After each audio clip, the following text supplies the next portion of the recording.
चलिए शुरुआत करते हैं आज की न्यूज़पेपर की। सबसे पहले देखेंगे हम जियोग्राफी वाले हिस्से से वर्ल्ड मैप को। वर्ल्ड मैप के अंतर्गत हम आज देखेंगे अफ्रीका महाद्वीप के कौन कौन से देश हैं जो कि लैंडलॉक हैं। ठीक है, तो सबसे पहले हम नीचे से शुरुआत करेंगे इसकी। नीचे से आप देख रहे हैं स्विट्ज़रलैंड, जिसकी कैपिटल है मासेरू। एक हो गया लैंडलॉक कंट्री ये। ऊपर की तरफ आप जाओगे तो बोत्सवाना, जिसकी कैपिटल है गैबोरोन। आगे जाओगे तो हरारे, जिम्बाब्वे, जिसकी राजधानी है हरारे। ठीक है, और ऊपर यदि आप चले गए तो मलावी, जिसकी कैपिटल है लिलोंगवे। और ऊपर यदि आप जाओगे तो जाम्बिया है, जिसकी कैपिटल है लुसाका। और देख लेते हैं हम, तो हम देख चुके हैं मलावी, जाम्बिया, जिसकी कैपिटल है लुसाका। इसके बाद ऊपर यदि हम बढ़ते हैं तो ये बुरुंडी, एकदम छोटे छोटे में आप देख रहे हैं ये बुरुंडी, जिसकी कैपिटल है बुजुम्बुरा। ऊपर आप जाओगे, ठीक है, ग्रीन कलर में, तो आपको रवांडा मिलेगा। और ऊपर यदि आप चले गए तो युगांडा मिलेगा, जिसकी कैपिटल है कंपाला। रवांडा की कैपिटल हो गई किगाली।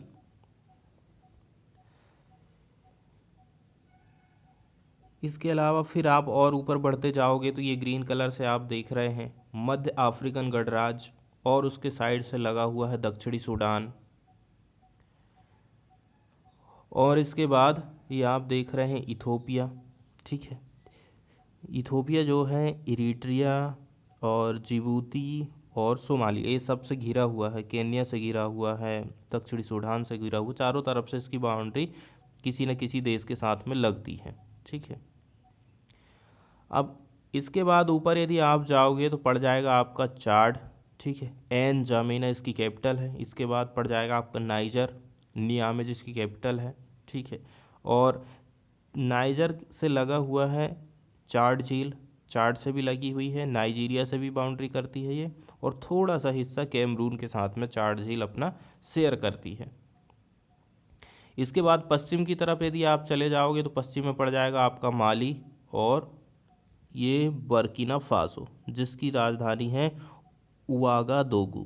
ठीक है, तो इस प्रकार से हम जो है कंप्लीट देशों के नाम देख चुके हैं जो कि लैंडलॉक हैं अफ्रीका के। अब यदि हम इनको काउंट करें तो एक नंबर पर आपका हो गया स्विट्ज़रलैंड, दूसरे नंबर पर हो गया जिम्बाब्वे, तीसरे नंबर पर आपका हो गया मलावी, और चौथे नंबर पर हो गया बोत्सवाना, पाँचवें नंबर पर हो गया जाम्बिया, छठवें नंबर पर बुरुंडी, उसी के ऊपर रवांडा सातवें नंबर पर, युगांडा आठवें नंबर पर, इथोपिया हो गया नौवें नंबर पर। इसके अलावा दक्षिणी सूडान हो गया 10वें नंबर पर, मध्य अफ्रीकी गणराज्य 11वें नंबर का, नाइजर हो गया 12, चाड हो गया 13, और माली हो गया 14, और बर्किना फासो हो गया 15। तो आप देख रहे हैं 15 ऐसे देश हैं जो लैंडलॉक हैं, हर तरफ से किसी न किसी देश से घिरे हुए हैं। वो उनकी जो बाउंड्री है समुद्र से टच नहीं करती है। अब सबसे पहले हम देखेंगे पीआईबी की न्यूज़। पहली जो पीआईबी की न्यूज़ आई है वो है कथकली डांसर मिलीना साल्वी। ये फ्रांस की प्रसिद्ध कथकली डांसर हैं जिनका नाम है मिलीना साल्वनी। इनका मंगलवार के दिन में निधन हो गया है। फ्रांस में भारतीय दूतावास ने एक ट्वीट में कहा, ये बात हमें जानकारी लगी। इटली में जन्म लिया था साल्विनी ने। नियमित रूप से ये भारत आते जाते रहती थी, खासकर केरल जाती थी जहां उन्होंने कथकली सीखा, और पेरिस में सेंटर मंडप भारतीय नृत्य रूपों के लिए स्कूल चलाया था। भारत सरकार ने प्रदर्शन कला के क्षेत्र में उनके योगदान के लिए 2019 में साल्वनी को पद्मश्री पुरस्कार दिया गया था। ठीक है, इसके अलावा प्रधानमंत्री नरेंद्र मोदी ने भी शोक व्यक्त किया है। प्रधानमंत्री के ट्वीट के बारे में यहाँ बात बताई जाती है। सुश्री मिलीना साल्वनी को भारतीय संस्कृति के प्रति उनके जुनून के लिए याद किया जाएगा। उन्होंने पूरे फ्रांस में कथकली को और लोकप्रिय बनाने के लिए कई सारे काम करे थे।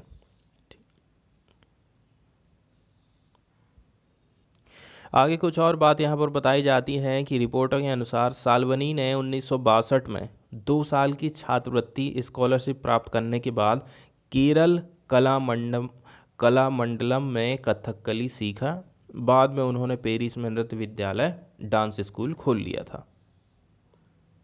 इसके बाद हम बात करने वाले हैं वेस्टर्न नेवी कमांड से रिलेटेड। ठीक है, पश्चिमी नौसेना कमान ने संयुक्त समुद्री अभ्यास जिसका नाम है पश्चिम लहर XPL 2022 का आयोजन किया है। भारत की नेवी द्वारा हमारा जो वेस्टर्न कोस्ट है यहाँ पर आयोजित एक संयुक्त समुद्री अभ्यास जिसका नाम पश्चिम लहर रखा गया है XPL 2022 25 जनवरी 2022 को संपन्न हुआ था।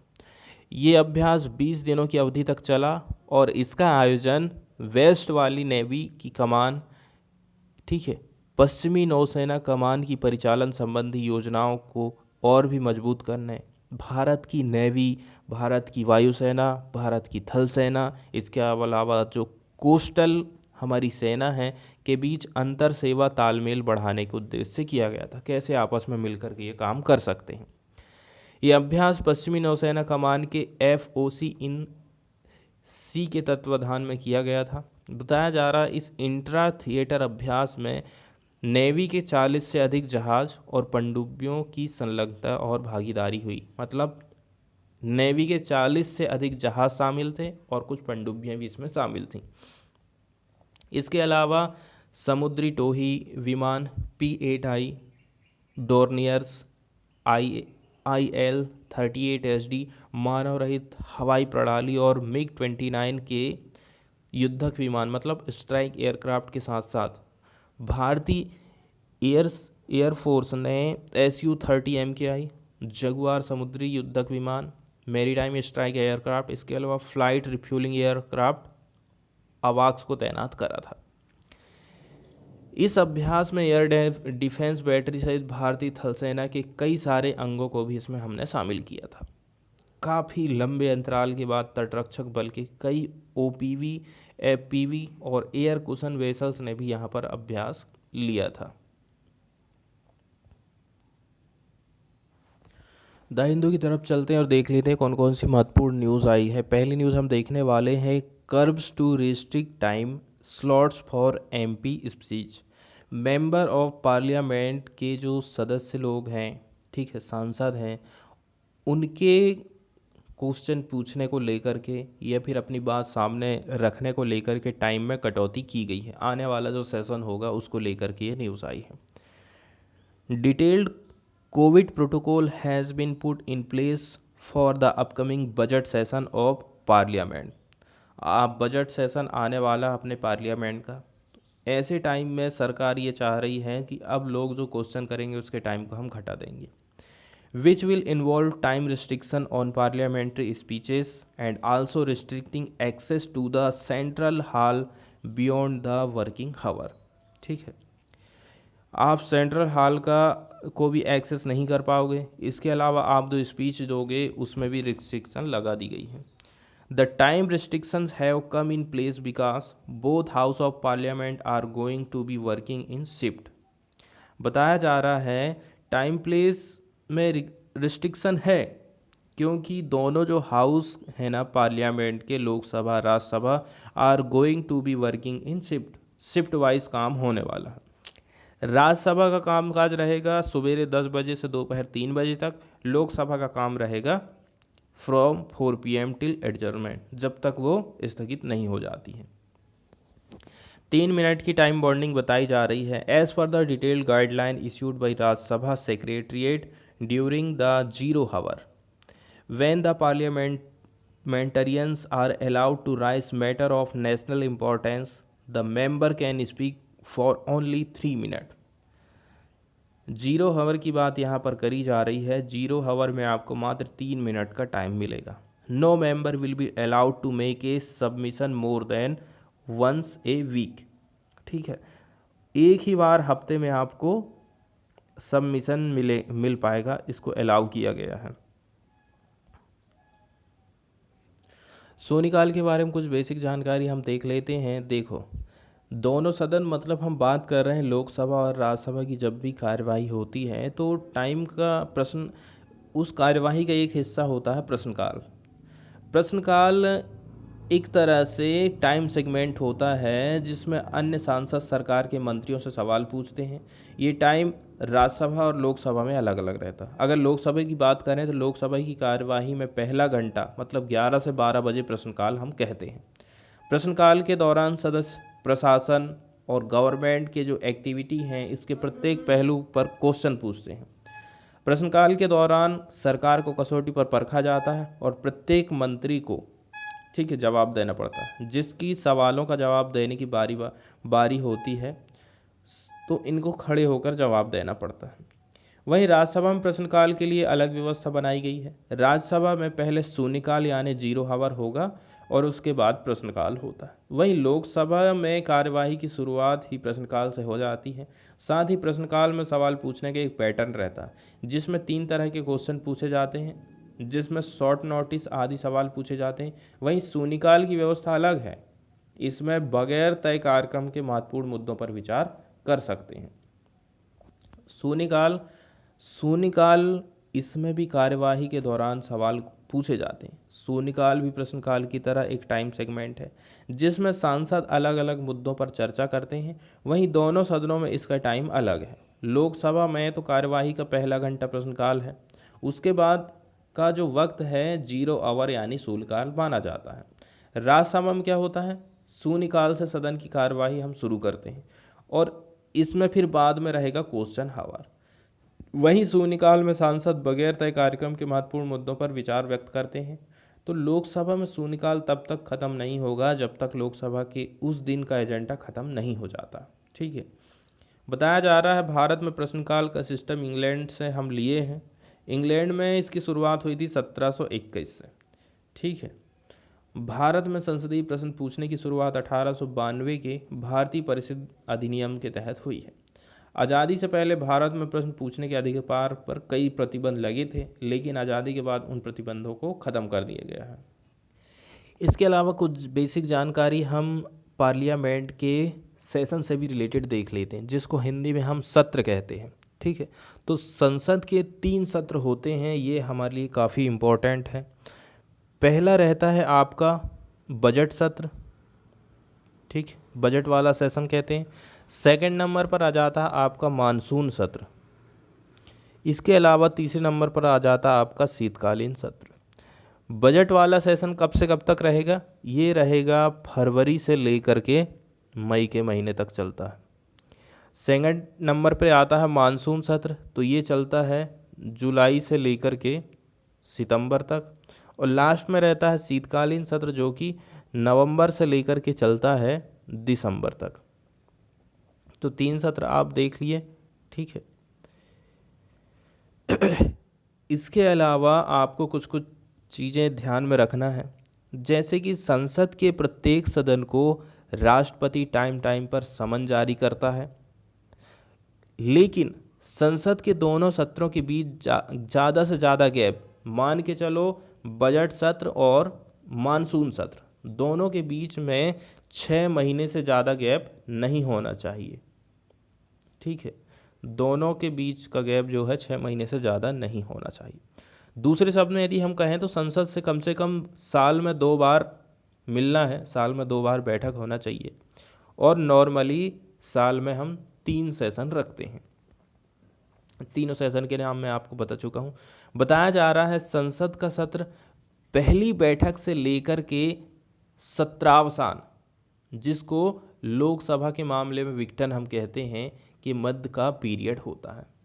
ठीक है, सत्र किसको कहा गया है, हम बैठक चालू करें हैं वहाँ से जब तक कि एडजॉर्नमेंट नहीं हो जाता, सत्रावसान नहीं हो जाता है, ठीक है, सत्रावसान नहीं हो जाता है तब तक वो माना जाएगा। सत्र के दौरान सदन के कार्यों के संचालन के लिए प्रत्येक दिन उसको हम बैठक बुलाते हैं। एक सत्र के सत्रावसान और दूसरे सत्र के प्रारंभ होने के मध्य की समय सीमा को हम अवकाश कहते हैं। एक छोटी सी न्यूज़ आई है स्पॉट बिल्ड पेलिकन से रिलेटेड। ठीक है, स्पॉट बिल्ड पेलिकन, ये जो पिक्चर आप देख रहे हैं इसी के बारे में हम बात कर रहे हैं। पिक्चर आप देख सकते हैं, बहुत ही खूबसूरत ये पक्षी है। स्पॉट बिल्ड पेलिकन या फिर ग्रे पेलिकन जिसको हम कहते हैं, is a member of the pelican family. Pelican family का ही एक ये प्रजाति है या फिर सदस्य है। ठीक है, इसकी ब्रीडिंग आपको कहाँ कहाँ देखने को मिलेगी? साउथ एशिया, साउथ ईरान से चालू होता है और पूरे अक्रॉस इंडिया, ईस्ट से लेकर के इंडोनेशिया तक हमको इसकी ब्रीडिंग देखने को मिल जाएगी। It is a bird of large inland and coastal water, specially large lake. Scientific name ये दिया है, आप देख सकते हैं। कंजर्वेशन का जो स्टेटस है इसका ये महत्वपूर्ण है, नियर थ्रेटन्ड स्पीसीज के अंतर्गत ये आता है। पॉपुलेशन इसकी डिक्रीज हो रही है। इसका वजन बताया गया है 4 से लेकर के लगभग 5.5 किलो। न्यूज़ की यदि हम बात करें तो spot bill pelican Andhra Pradesh में इकट्ठे मतलब ग्रुप में इनकी डेथ हो रही है। श्रीकाकुलम जिले के नौपाड़ा क्षेत्र में एक दलदल है, ठीक है, इस एरिया में नेमाटोड का संक्रमण हो गया है। इसी की वजह से पक्षियों की संख्या पूरे ग्रुप में हो जा रही है। केवल 200 पक्षी अभी जिंदा बचे। आंध्र प्रदेश में श्रीकाकुलम जिले के नौपाड़ा दलदल क्षेत्र में तेली नेलपुरम, ये महत्वपूर्ण पक्षी साइट है, में एक नोमाटेड संक्रमण होने के कारण स्पॉट बिल पेलिकन की सामूहिक रूप से डेथ हो रही है। वन अधिकारियों का कहना है कि पिछले 72 घंटे में 21 पक्षियों की डेथ हो गई है। दिसंबर से आज तक आप देखोगे तो 150 से अधिक स्पॉट बिल पेलिकन संक्रमण के कारण मारे जा चुके हैं। ठीक है, बताया जा रहा है बुधवार तक लगभग अभी 200 वयस्क स्पॉट बिल पेलिकन ही जिंदा बचे हैं, जहां वे दलदल में अपने वार्षिक प्रवास के दौरान प्रजनन करते हैं। यदि मृत्यु दर अनियंत्रित रहती है तो प्रजाति की दलदल से कुछ ही दिनों में पूरी तरह से गायब हो जाने का खतरा है।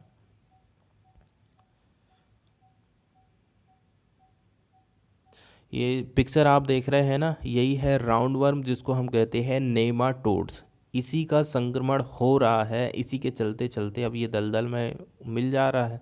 तो उन्हीं की जो डेथ है उसका मेन रीज़न यही बताया जा रहा है, सूत्रकृमि जिसको हम हिंदी में बोलते हैं। तो preliminary inquiry suggest that nematode infestation is the cause for the death of spot bill pelican that prey on nearby water bodies. The nematode parasite is suspected to be transferred through fish, snails in particular when the bird prey in the aqua pond। ठीक है, अब ये आखिर पहुंचा कैसे करके? ये पहुंचता है मछलियों के माध्यम से। ये पेलिकन मछलियां खाने के लिए वहाँ गए, ठीक है, किसी तालाब वालाब में कहीं पर भी, तो उन्हीं के माध्यम से इनकी बॉडी में आ गया। इस प्रकार से इनका इन्फेक्शन हुआ है।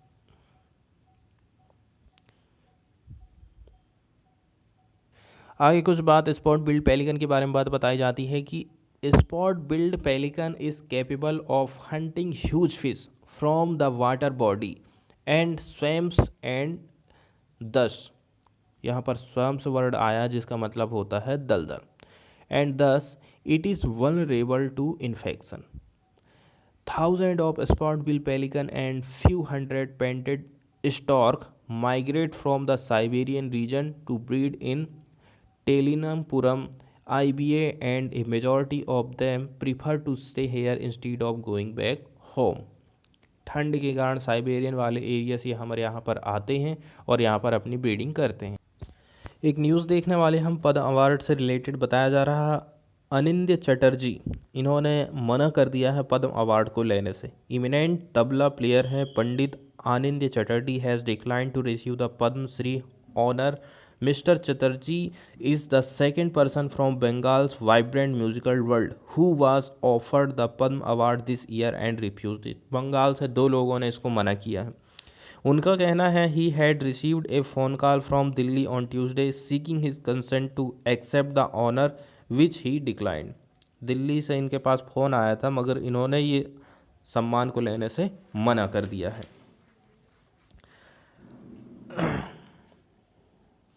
सुप्रीम कोर्ट की एक न्यूज़ आई जिसमें बताया जा रहा है शराब पीकर गाड़ी चलाने को लेकर के हम नरमी नहीं बरत सकते, ये जीवन के साथ खेलने के बराबर है। सुप्रीम कोर्ट ने एक फैसले में ये कहा है कि शराब के नशे में गाड़ी चलाने के साथ में हम नरमी नहीं बरत सकते, भले ही दुर्घटना थोड़ी बहुत ही हुई हो। शराब के नशे में वाहन चलाना अपराध है। जस्टिस MR शाह और BV नागरत्ना की बेंच ने हाल ही के एक फैसले में ये कहा है कि ये दूसरों के जीवन के साथ में खिलवाड़ करने जैसा है। तो मामला प्रांतीय सशस्त्र बल PAC के एक ट्रक चालक से संबंधित है जो फरवरी 2000 में कुंभ मेला ड्यूटी पर कर्मियों के इलाहाबाद से ले जाते समय एक जीप से टकरा गया। पाया गया कि वो ट्रक चलाते समय नशे में था। बाद में उस व्यक्ति को सेवा से बर्खास्त कर दिया गया। निचली अदालत ने उनकी दलील को खारिज कर दिया कि सज़ा उनके काम के अनुरूप नहीं है।